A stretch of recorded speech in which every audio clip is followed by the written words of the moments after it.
Jéhovah, Saint, Jésus-Christ, Saint, Saint-Michel, Saint, tu es tout-puissant. Saint, Tu es d'Abraham, d'Isaac et d'Israël. Saint. Seigneur, enseigne-nous. Amen. Au nom de Jésus-Christ. Amen. L'élévation du roi des rois dans les nuées. Ascension.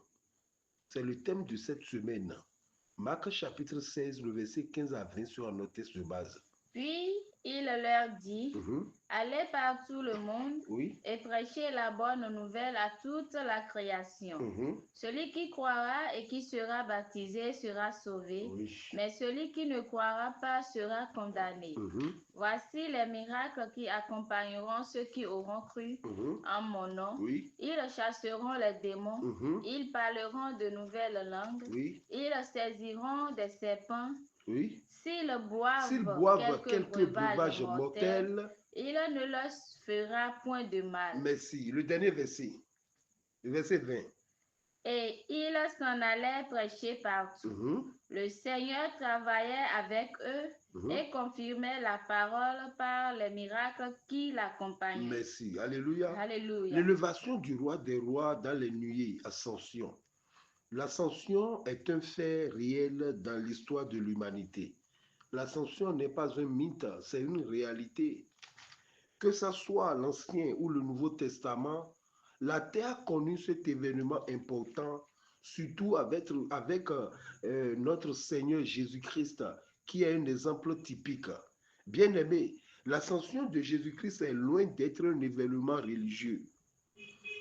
L'ascension est un événement important et impactant. Ce n'est pas seulement un événement important, mais c'est aussi un événement impactant. C'est-à-dire ça doit nous impacter. Loin d'être une fête, l'ascension est une prise de conscience. Rappelez-vous que, lorsque les disciples de Jean-Baptiste, ont posé la question à Jésus-Christ sur l'état de ses disciples parce qu'ils ne jeûnaient pas comme les pharisiens. Écoutez la réponse de Jésus-Christ, Luc 5, 34 à 35. Il leur répondit, Jésus-Christ leur répondit, pouvez-vous faire jeûner les amis de l'époux pendant que l'époux est avec eux? Les jours viendront. Écoutez bien, les jours viendront où l'époux leur sera enlevé. Où l'époux leur seront enlevés. Alors ils jeûneront en ces jours-là. Waouh! L'époux leur sera enlevé. Voilà le jour. Et en ce temps-là, eux-mêmes, ils prendront conscience. Maintenant, c'est la prise de conscience, bien-aimée. C'est loin d'être une fête. Et les chrétiens d'aujourd'hui que nous sommes, nous voyons tout en festin. L'ascension marque le début de cette prophétie. Les jours viendront que l'époux leur seront enlevés. C'est le début. Ils vont crier Jésus, mais ils ne le verront plus physiquement. L'ascension de Jésus-Christ est un événement qui a eu lieu 40 jours après sa résurrection. Et cet événement prépare la descente du Saint-Esprit 10 jours après l'ascension. Ça fait 50 jours. Pentecôte, 50 jours. L'ascension marque la fin de la mission physique de Jésus-Christ bien-aimé. L'élévation du roi des rois dans les nuées est remplie de leçons bien-aimées. Ce thème est rempli de leçons. L'une des leçons est l'humilité. L'ascension nous enseigne l'humilité. Pourquoi? Écoutez, Jésus-Christ est venu petit dans ce monde, un bébé, et il part de ce monde en tant que grand. Waouh! Quelle leçon! Tandis que Adam est né grand, cependant, il a fini petit. Bien-aimé, quelle est ta marche avec Dieu? Quelle est ta marche avec Jésus-Christ? Es-tu grand? Laisse-moi te dire que tu finiras petit. Mais si tu es petit maintenant, tu finiras grand comme Jésus-Christ. L'humilité précède la gloire, dit la parole de Dieu. Jésus-Christ a pratiqué l'humilité. Et voyez-vous comment il monte maintenant dans les airs. Waouh! Être un enfant de Dieu ne veut pas dire être Dieu. Être un homme de Dieu ne veut pas dire que tu es Dieu. Une autre leçon de l'ascension est que désormais notre corps ne nous appartient plus et que désormais notre corps appartient au Saint-Esprit. Waouh! C'est ça. Paul dira là-bas dans 1 Corinthiens, disait, ne savez-vous pas que vous êtes le temple de Dieu et que l'Esprit de Dieu habite en vous? D'autant plus que Jésus-Christ a connu l'ascension. Aucun corps, tu n'es plus propriétaire de ton propre corps, car bientôt Dieu va habiter ton corps. Il dit, si quelqu'un détruit le temple de Dieu, Dieu le détruira. Ça a déjà commencé par l'ascension. Car le temple de Dieu est saint, et c'est ce que vous êtes. Jésus-Christ est rentré, est parti maintenant. Dieu habite, Dieu peut habiter en nous. Bien-aimé, l'ascension est une étape essentielle dans la vie des chrétiens. Oui, car par l'ascension, il n'y en aura pas d'église. Pas d'ascension, pas d'église. Éphésiens chapitre 4, le verset 8 à 12. Éphésiens chapitre 4, le verset 8 à 12. C'est pourquoi il est dit, étant monté dans les hauteurs, il a emmené des captifs, et il a fait des dons aux hommes. Or, que signifie il est monté, sinon qu'il est aussi descendu dans les régions inférieures de la terre. Celui qui est descendu, c'est le même qui est monté au-dessus de tous les cieux, afin de remplir toutes choses. Et il a donné les uns comme apôtres, les autres comme prophètes, les autres comme évangélistes, les autres comme pasteurs et docteurs. Oui, le verset 12. Pour le perfectionnement des saints en vue de l'œuvre du ministère et de l'édification du corps de Christ. Waouh! Alléluia! Alléluia! Pourquoi l'ascension est un événement central de la foi chrétienne? Posons-nous cette question. Parce que c'est l'événement que nous attendons dans un futur rapproché, dans un futur proche. Raison pourquoi l'ascension est un événement central de la foi chrétienne. Oui, cet événement s'appelle l'enlèvement. C'est ce que nous attendons. Nous attendons l'enlèvement. Oui, nous allons quitter bientôt la terre bien-aimée, car en croyant à son œuvre salvatrice, nous ne sommes plus pécheurs. Nous sommes maintenant enfants de Dieu. C'est-à-dire, l'ascension de Jésus-Christ est une preuve que celui qui croit en Jésus-Christ n'ira plus dans le Sheol, c'est-à-dire à l'enfer. Personne. Parce qu'il est monté, il est parti dans des régions inférieures et il est monté sur les cieux. Mais directement au paradis, nous n'irons plus au Sheol. Si quelqu'un meurt maintenant, il n'ira même pas au sein d'Abraham, non. Maintenant, directement au paradis. Ou parce qu'après sa mort, à la croix, Jésus-Christ est descendu aux enfers pour libérer les saints qui sont au sein d'Abraham. La prophétie d'Osée était réalisée par Jésus-Christ, Osée 13, le verset 14. Je les rachèterai de la puissance du séjour des morts. C'est ça. Je les délivrerai de la mort. Raison pourquoi, dans nos credos, on dit descendu aux enfers. Waouh! On parlait du séjour des morts. Continue. Ô mort, où est ta peste? Oui. Séjour des morts, oui. Où est ta destruction? Waouh! Mais le repentir se dérobe à mes regards. Merci. Jésus-Christ a fait cela à David quand il a promis en disant qu'il ne serait pas abandonné dans le séjour des morts et que sa chair ne verra pas la corruption. Cette prophétie s'est réalisée. Il a montré que vraiment il a accompli l'œuvre. Bien-aimé, Dieu a promis et il a fait. Et dès lors, personne n'ira plus au sein d'Abraham, mais directement au paradis. La croix de Jésus a deux volets, bien-aimés, la transformation et la glorification. Parlons de la transformation. Jean 20, le verset 19 et le verset 26. Le soir de ce jour, oui, qui était le premier de la semaine, oui, les portes du lieu où se trouvaient les disciples étant fermées à cause de la crainte qu'il avait des Juifs, oui, Jésus vint, oui, se présenta au milieu d'eux oui, et leur dit, la paix soit avec vous. Merci, le verset 26. 8 jours après, les disciples de Jésus étaient de nouveau dans la maison et Thomas se trouvait avec eux. Jésus vint, les portes étant fermées, se présenta au milieu d'eux et dit, la paix soit avec vous. Merci. Donc, après la résurrection, Jésus-Christ s'était transformé avec une autre dimension.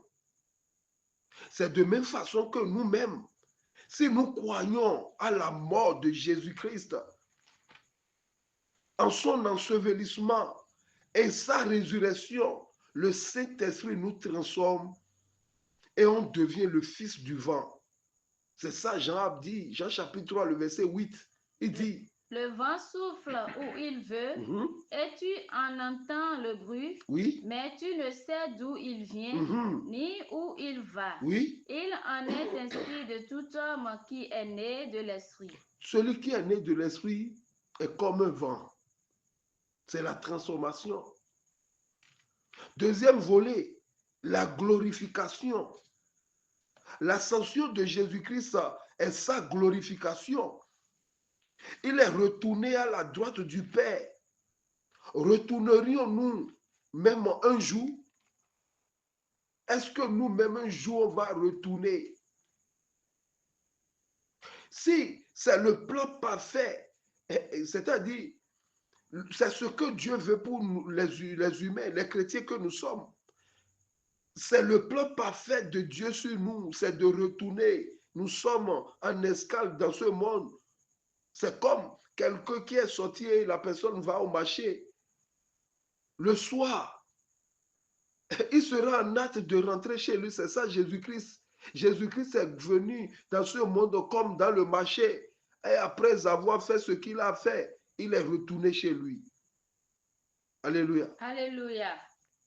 C'est le plan de Dieu pour nous. Le plan parfait de Dieu, ce n'est pas la construction des plus belles cathédrales, non, ni d'avoir la plus belle femme, ni d'être milliardaire. Paul disait aux chrétiens de Corinthe, il dit, si c'est dans cette vie seulement que nous espérons en Christ, nous sommes les plus malheureux de tous les hommes. Donc, comprenons que la gloire de Dieu, ce n'est pas ce que nous pensons. Et Dieu ne donne pas sa gloire à tout le monde. Rappelez-vous de cette phrase. Jésus leur disait, ne t'ai-je pas dit, Jésus disait à Marie, il dit, ne t'ai-je pas dit, si tu crois, tu verras la gloire de Dieu. Il faut croire pour voir la gloire de Dieu. Il faut croire à quoi? Il faut croire à l'œuvre salvatrice pour voir la gloire de Dieu. Dieu peut te bénir, mais tu n'as pas sa gloire. Tu peux être oué, mais tu n'as pas la gloire de Dieu. Dieu ne donne pas sa gloire à n'importe qui, car le sang de Jésus-Christ n'est pas n'importe quoi pour bénir n'importe qui. Alléluia. Alléluia. Bien-aimé, la volonté de Dieu, c'est qu'un jour on va quitter la terre. N'oublions pas la glorification. C'était prévu depuis longtemps. Le premier exemple, c'est le prophète Enoch. Genèse 5, le verset 24. Enoch marcha avec Dieu. Oui. Puis il ne fut plus parce que Dieu le prit. Mais Dieu l'a pris, pourquoi? Dieu l'a glorifié. Il a marché avec Dieu, Dieu l'a glorifié. Pourquoi Dieu l'a glorifié? Parce qu'il a marché avec Dieu et il l'a sauvé du danger du déluge qui va s'abattre sur la terre. Je veux parler du déluge. Le déluge voulait s'abattre sur la terre et Dieu l'a glorifié. C'est comme ça. C'est-à-dire, la grande tribulation, il y a la tribulation, il y a la grande tribulation. Dieu va nous ravir de toutes ces choses bientôt. Waouh! Bien-aimé, crois-tu en cela? Donc, celui qui ne marche pas avec Dieu, ou un grand danger, car bientôt il sera délaissé à l'antichrist et non à l'antéchrist. Deuxième exemple, Élie le Tishbite a connu sa glorification et ses contemporains savent qu'Élie allait quitter cette terre par glorification. 2 Rois chapitre 2, le verset 5. Les fils des prophètes qui étaient à Jéricho s'approchèrent d'Élisée et lui dirent, sais-tu que l'Éternel enlève aujourd'hui ton maître au-dessus de ta tête? Donc ils étaient tous au courant que l'enlèvement aura lieu, l'enlèvement d'Élie, la glorification d'Élie aura lieu, oui. Et il répondit, je le sais aussi, taisez-vous. Waouh! Comment ces gens ont su qu'Élie sera enlevé de la terre vers le ciel? Comment ils ont su? N'oubliez pas que leur père était prophète, parce qu'on dit les fils de prophètes. Or, l'Éternel ne fait rien sans avoir révélé son secret à ses serviteurs, les prophètes. Donc, Dieu les avait révélés. C'est ce qui se passe maintenant. Jésus-Christ est venu dans ce monde. Il nous a révélé que bientôt, on va quitter la terre. Dès que je vais m'en aller, je vais vous préparer une place. Et dès que je finirai, je reviendrai vous chercher. Alléluia. Alléluia. Mais c'est de ça qu'il est question. Waouh. Ils étaient des fils de prophètes. Leur père les avait informés. Papa Chauffard nous a informés. Les prophètes nous ont informés. Élisée était le témoin oculaire du ravissement d'Élie. Le jour qu'on a ravi Élie, le jour de son ravissement, Élisée était là. Il est un témoin oculaire. Un témoin, c'est qui? Celui qui a vu et qui parle. Un témoin, ce n'est pas celui qui a vu seulement, mais c'est celui qui a vu et il parle de ce qu'il a vu. C'est ça qu'on appelle témoin. Aujourd'hui, les témoins ne parlent pas. Les témoins que nous sommes, nous ne parlons pas. Mais si nous ne parlons pas, nous ne sommes plus des témoins. Car un témoin n'a pas vu seulement, mais il doit parler. Les disciples étaient les témoins oculaires du ravissement de Jésus-Christ. Soyez rassurés, bien-aimés, les hommes seront témoins de notre ravissement aussi. Oui, les médias le diront. La terre tout entière sera vibrée de cet événement.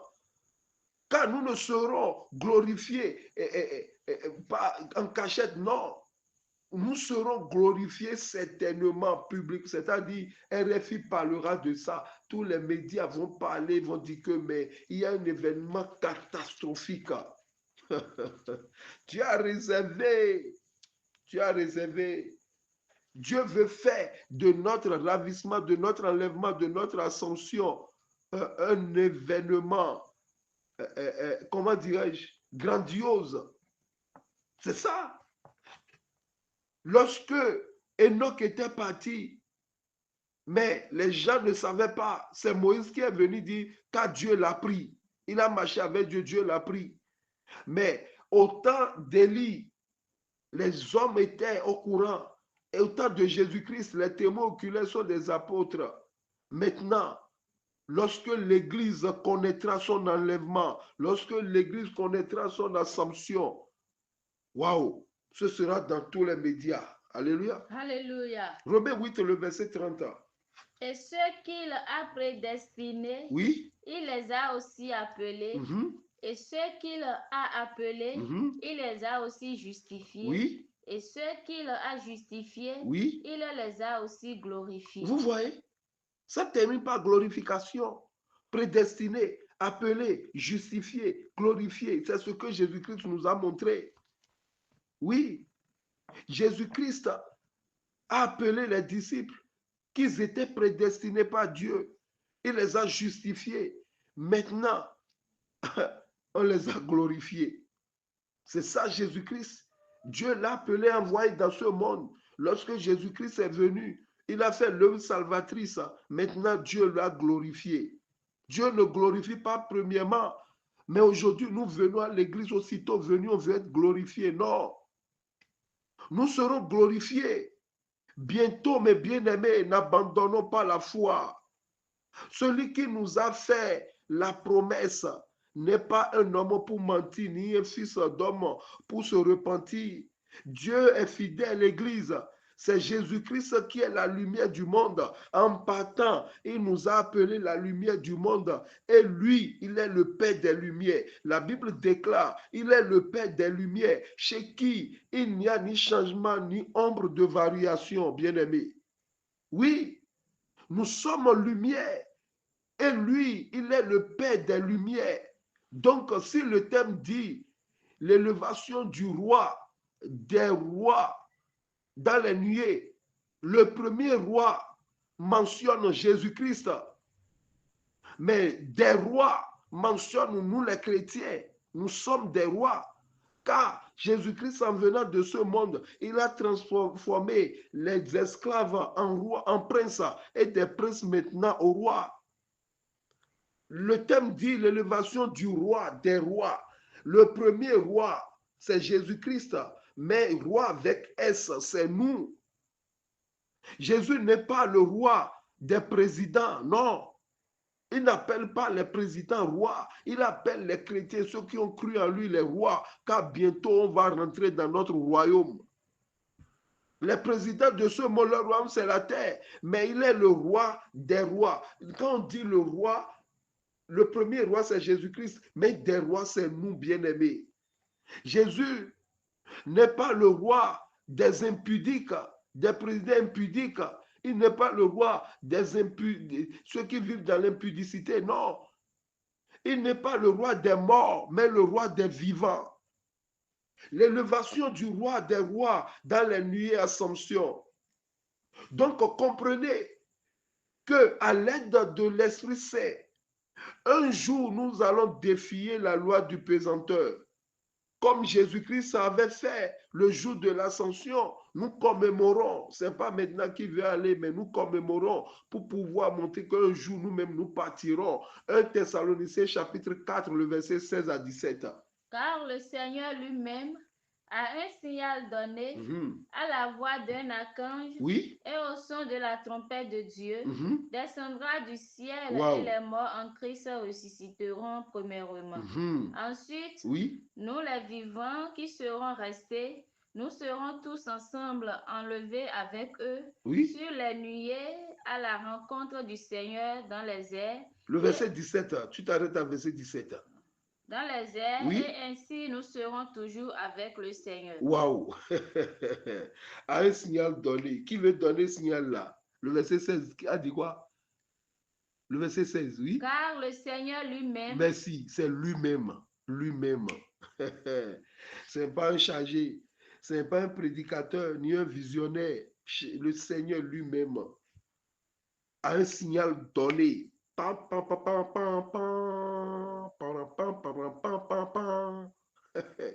Bien-aimé, ce sera beau ce jour-là. C'est à cause de Jésus-Christ que le mot ascenseur existe jusqu'à présent. Ceux qui ont fabriqué ou bien ceux qui ont créé ascenseur, ils l'ont appelé, c'est à cause de Jésus-Christ. Parce que ce qu'il a fait, ascension, c'est ça qui a créé le mot ascenseur. Alléluia. Alléluia. Mais comme ces lettrés ne veulent pas donner gloire à Jésus-Christ et qu'ils ne connaissent pas l'importance de son Esprit Saint, ils utilisent seulement le mot en leur guise. Ascenseur. Ascenseur. Ascenseur vient de quel mot? Ascenseur vient du mot ascension. Et qui a fait l'ascension, qui nous a montré il y a de cela 2000 ans, c'est Jésus-Christ. Qu'est-ce qu'un ascenseur? Un ascenseur est un appareil servant au transport vertical des personnes aux différents étages d'un immeuble. C'est-à-dire un appareil servant de transport vertical. Ça quitte le sol, ça va en haut, ça peut encore quitter en haut et vient au sol. Alléluia. Alléluia. Pour nous les chrétiens, ce n'est pas un appareil qui viendra nous chercher car ce n'est pas sur des étages que nous irons, mais dans les cieux des cieux. Et c'est le Saint-Esprit qui sera le conducteur par excellence. Nous ne dirons pas un appareil, non, c'est le Saint-Esprit qui a pris Jésus-Christ, qui l'a ravi, c'est lui le conducteur. Le verset 18, 1 Thessaloniciens chapitre 4, verset 18. Consolez-vous donc les uns les autres par ces paroles. C'est ça. C'est de ça qu'il s'agit. Consolez-vous. Il ne s'agit pas de commander ou bien de raqueter les gens, de donner tant, ils iront au ciel. Non. Il a dit, consolez-vous. Par quoi? Par les sujets d'enlèvement. L'enlèvement, le ravissement, le jour du Seigneur, ça veut dire les mêmes choses. Quand on dit ravissement, quand on dit enlèvement, quand on dit le jour du Seigneur, ça veut dire les mêmes choses. Alléluia. Alléluia. Donc l'enlèvement doit être l'objet de nos prédications et nos enseignements. Mais pour que l'Église ne soit pas un lieu de divertissement, nous devons parler de l'enlèvement, car ce jour viendra comme un voleur dans la nuit. 1 Thessaloniciens chapitre 5, le verset 1 à 6. Pour ce qui est des temps et des moments, vous n'avez pas besoin, frères, qu'on vous en écrive. Car vous savez bien vous-même que le jour du Seigneur viendra comme un voleur dans la nuit. Quand les hommes diront paix et sûreté. Je viens. Paul a préparé l'église de Thessalonique. Paul a préparé cette église en son temps. Mais nous aujourd'hui, c'est cotisation sur cotisation. Donner tchakou, donner routon, donner quoi? Cotisation sur cotisation. Quand les hommes diront paix, sûreté, verset 3, oui. Alors une ruine soudaine les surprendra, comme les douleurs de l'enfantement surprennent la femme enceinte. Je viens. Ils diront paix et sûreté. Aujourd'hui, nous vivons à l'église comme si rien ne nous attend. La plupart des chrétiens vivent dans la distraction. Aujourd'hui, avoir plusieurs femmes est devenu une mode. Alléluia. Alléluia. Porter les grands toges, c'est la mode. La dépigmentation, basson plein. Les rastamans sont à l'église. Les houbismes sont à l'église. Le houbisme, c'est à l'église. La bisexualité, c'est à l'église. Le lesbianisme, la division, la reine. Pendant que la pédophilie bat son plein, tout le monde danse. Continue. Et ils n'échapperont point. C'est ça. Mais vous, frères, vous n'êtes pas dans les ténèbres pour que ce jour vous surprenne comme un voleur. Je viens. Ceux qui vivent dans ces vices sont dans les ténèbres et ils seront surpris en ce jour. Waouh, le verset 6. Ne dormons donc point comme les autres. Ne dormons donc point comme les autres. Mais veillons et soyons sobres. Qui dorment? Ceux qui conjuguent des femmes à l'église. Ceux qui changent des hommes comme on change les sous-vêtements. Ceux-là dorment. Ceux qui vivent dans le péché mais qui distribuent de l'argent à l'église. Tu peux même payer voiture à l'église. L'église, Jésus-Christ n'est pas voiturama. Bien-aimés, ne dormons donc pas comme les autres. Il dit quoi? Mais veillons et soyons sobres. C'est ce qu'il a dit. Bien-aimés, veillons. Veillons. Paul nous parle de la sanctification sans laquelle personne ne verra Dieu. Quand on dit veillons, c'est-à-dire l'ascension veut nous susciter à aimer Dieu, à pratiquer la sanctification. Et un jour, on va étonner le monde. Veillons, c'est la sanctification. Soyons sobres. Paul parle de l'équilibre. Quand on dit quelque chose est sobre, il est équilibré. Paul nous parle de l'équilibre. Pour être équilibré, nous ne devons pas danser à l'église seulement. Nous devons apprendre un métier. Là, tu es équilibré. Car il y a les 5 besoins fondamentaux. Pour être équilibré, nous ne devons pas prier seulement. Nous devons évangéliser les hommes qui ne connaissent pas Jésus-Christ. Alléluia. Alléluia. Je finirai avec les toutes dernières instructions de Jésus-Christ pour nous, ses disciples, pour l'Église. Marc chapitre 16, le verset 15 à 20, texte de base. Puis il leur dit, oui, allez par tout le monde et prêchez. Il leur dit, c'est une instruction. Il leur dit quoi? Allez par tout le monde. Le verbe aller est un verbe impératif, oui. Et prêcher la bonne nouvelle à toute la création. Celui qui croira et qui sera baptisé sera sauvé. Mais c'est la grande commission, oui. Mais celui qui ne croira pas sera condamné. Je viens. Alléluia. Alléluia. Je disais tantôt que l'ascension est un fait important et impactant. Si l'ascension ne t'impacte pas, donc il n'a pas reçu sa mission dans ta vie. L'objectif de Jésus-Christ, c'est de nous impacter. Donc c'est un événement important et impactant. Nous devons évangéliser, sinon l'ascension n'a pas eu d'impact sur nous. Celui qui est impacté par l'ascension doit prêcher obligatoirement, car ce sont ceux qui ont cru à la bonne nouvelle qui seront sauvés. Ce ne sont pas, ou ce n'est pas ceux qui sont nés dans l'église, ni ceux qui savent danser, ou ceux qui payent bien leurs dîmes qui seront sauvés. Le verset 17 et 18. Voici les miracles qui accompagneront ceux qui auront cru. En mon nom, ils chasseront les démons et parleront de nouvelles langues. Comprenez avec moi, bien-aimés, que Jésus-Christ n'a pas mis les miracles devant la prêche. Il dit, prêchez aux nations. Il dit, prêchez la bonne nouvelle à toute la création. Dans le verset 16 là-bas. Mais maintenant, dans le verset 17, maintenant, il a parlé de quoi? De miracles. Aujourd'hui, l'Église met miracle devant la parole de Dieu. Or, ce qu'il a commandé, ce n'est pas les miracles. Il a dit, prêchez la bonne nouvelle à toute la création. Maintenant, il a dit, voici les miracles. Alléluia. Alléluia.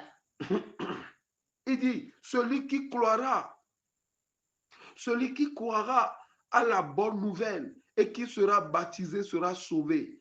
Mais celui qui ne croira pas, quelle que soit sa dénomination, quel que soit le nom de son berger, le nom de son pasteur, quelle que soit la beauté de son église locale, quelle que soit l'année de sa conversion, où il ou elle sera condamné, bien-aimé.